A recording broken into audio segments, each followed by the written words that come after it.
The race to 5G is on, and the battle for talent is getting fierce.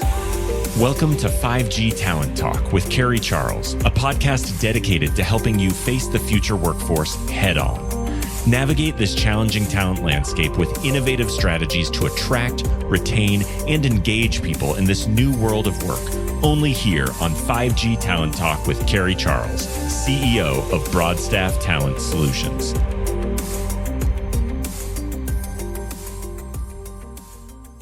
Thanks for joining me today on 5G Talent Talk. I'm Carrie Charles, your host, and I'm really excited about the guest I have today.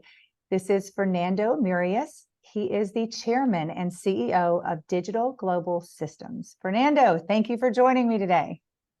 It's a pleasure. Thanks for having me.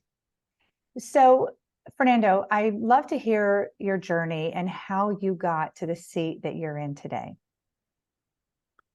It's been an interesting journey, actually. I spent 30 plus years with PricewaterhouseCoopers. A lot of my focus as a consultant was in the high-tech telecom industry, government contracting industry.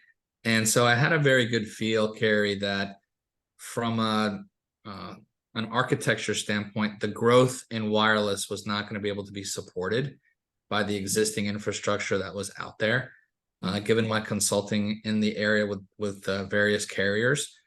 And when I was approached by someone who was looking to raise capital for a potential new venture to enhance wireless communications, it really caught my attention. And so I retired early from PwC and agreed to join the company as the CEO 11 years ago.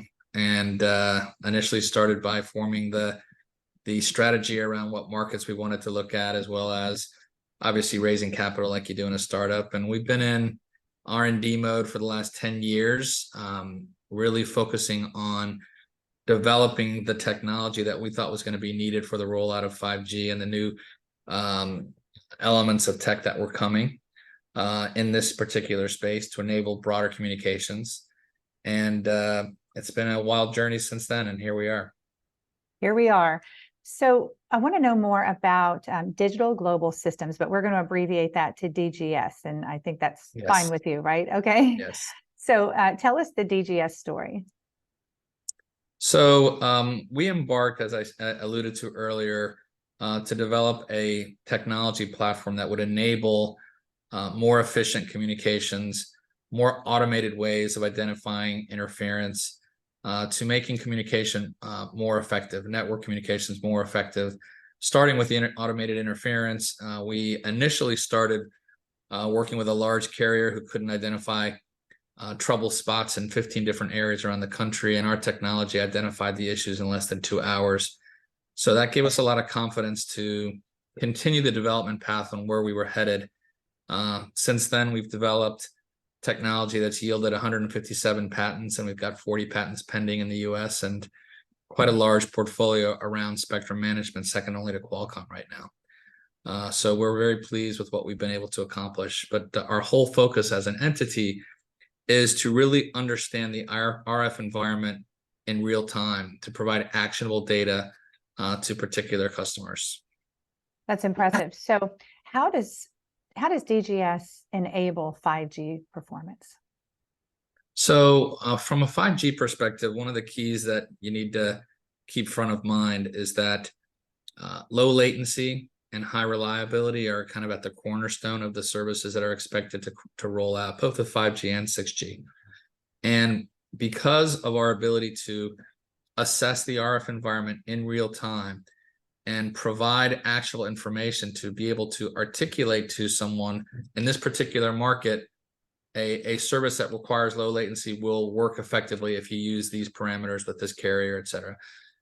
We can provide the signal characteristics necessary to tell service providers whether or not the environment is suitable for what they need, whether it's, again, low latency, high reliability, whatever the services are going to require.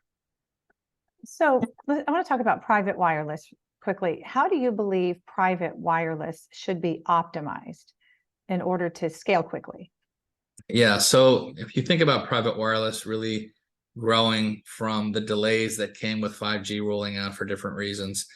One of the problems or challenges that private wireless faces today is that in order to allocate spectrum, the CBRS platform uses a static propagation model, and it doesn't really give the ability for the users to identify a problem in the spectrum that's been allocated, whether it's clear of interference, etc.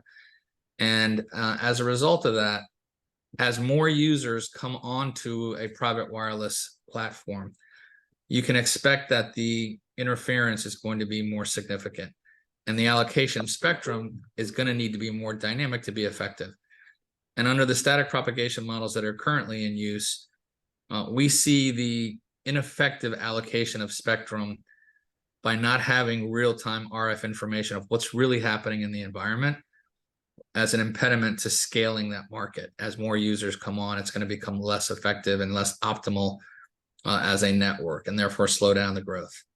If that allocation of spectrum process is improved, which is where we come in, we think that'll help the growth of that whole platform.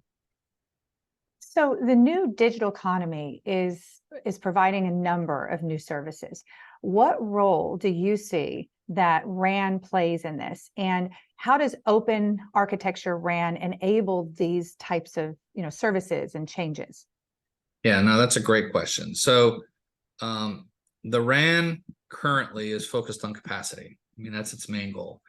The RAN of the future, the next gen RAN, as we call it for the new digital economy, is really going to be focused more on services, delivering services. In order to do that, you have to have an understanding of what's happening in the RF environment in real time, in an automated fashion. And having accelerated chipsets in the RAN that can have software like ours in it to provide the data that's needed around what's happening in the RF environment in real time is going to be critical to roll out 5G services and beyond. And that actually is best done through the RAN. In the past, the parties that controlled, the radio access network did not really want to make changes to their radio. And it became difficult for things like we're talking about, putting new software in that enables these types of functionality. The ORAN architecture, the open architecture, is really the gateway to enable changes like this effectively to be rolled out into the existing infrastructure in the market. So I believe the ORAN initiative is really critical for new technology like ours to be embedded into RAN infrastructure. Mm. There's been a great deal of discussion around spectrum sharing, especially lately. What is your view on this topic, and how does DGS support this initiative? So spectrum sharing, I think, is a critical element. Given that spectrum is finite, it's fixed, we're already really crowded in the communication. The communication is the sweet spot of the spectrum. And the cost for the government to vacate spectrum has become significant and almost unattainable, right? And so sharing spectrum frees up a significant amount of additional spectrum that the government could repurpose if it doesn't have to vacate. And the perfect example of that is the spectrum that's being talked about for 5G services right now, the 3.1 to 3.45 gigahertz for the upcoming auction, and for 5G services. And that's where all the radar for the US is basically operating now. To vacate that space would cost trillions of dollars for the Department of Defense. It'd be just too costly. Sharing that spectrum is a great solution. The people that were concerned about this said that spectrum sharing is a great way to go, but the technology will take 7 years to build, and it's very difficult to implement in the near term. I agree it'll take 7 years to build. It took us 7 years to build it, but we started 7 years ago. So we have it. It's doable. We've demonstrated the capabilities of spectrum sharing, dynamic spectrum sharing. And so to be able to have a process to effectively share spectrum, prioritize signals, which is critical when you're dealing with the DoD, is I think a cornerstone of the future. And I was happy to see that in the announcement that came out recently from the government. Yes, and tell us more about your view on that, the recent White House announcement that dynamic spectrum sharing be part of the national spectrum strategy going forward. Yeah, we were expecting that, and we were very pleased to see it in writing finally. Pillar 3 of the announcement specifically talked about innovation and technology in this space. And dynamic spectrum sharing has been recognized finally by the government as a critical way to move forward with the challenge that we have around sharing spectrum, around allocating spectrum, and dealing with the demand that outweighs the spectrum that's currently available. So we were very happy to see it.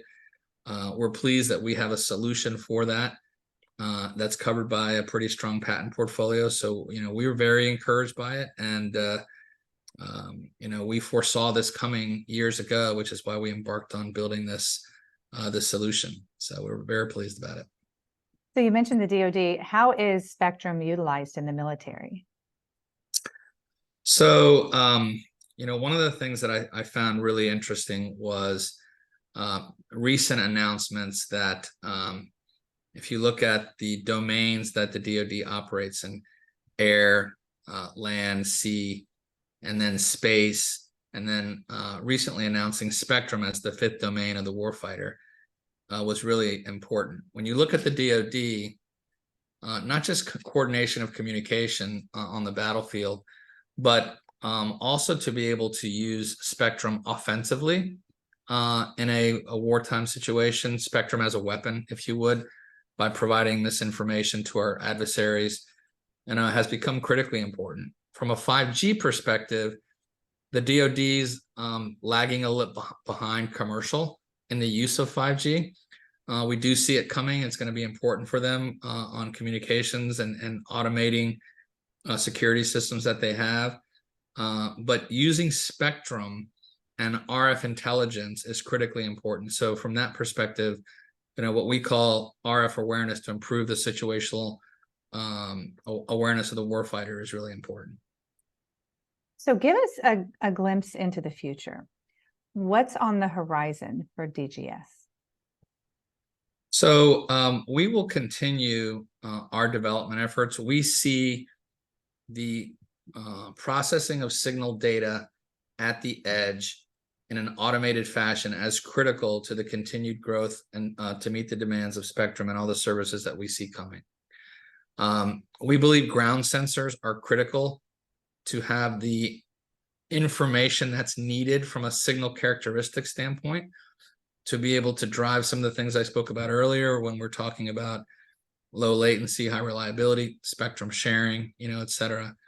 But we believe the disbursement of the sensors to enable that will move from devices placed on rooftops and towers to chipsets inside the RAN to really scale the ability for this software to be very pervasive and get out into the market quickly.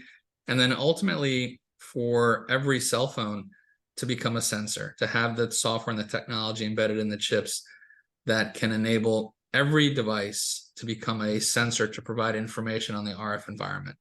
So we see a future where automated RF intelligence at the edge is going to continue to be critical, and that's where we're heading and continuing with our development efforts. Exciting times ahead, and sounds like that DGS is leading the charge there. So congratulations. Thank you, Carrie. Fernando, this has been insightful. I've learned a lot from you in just the few times that I've spoken to you. How can we reach DGS?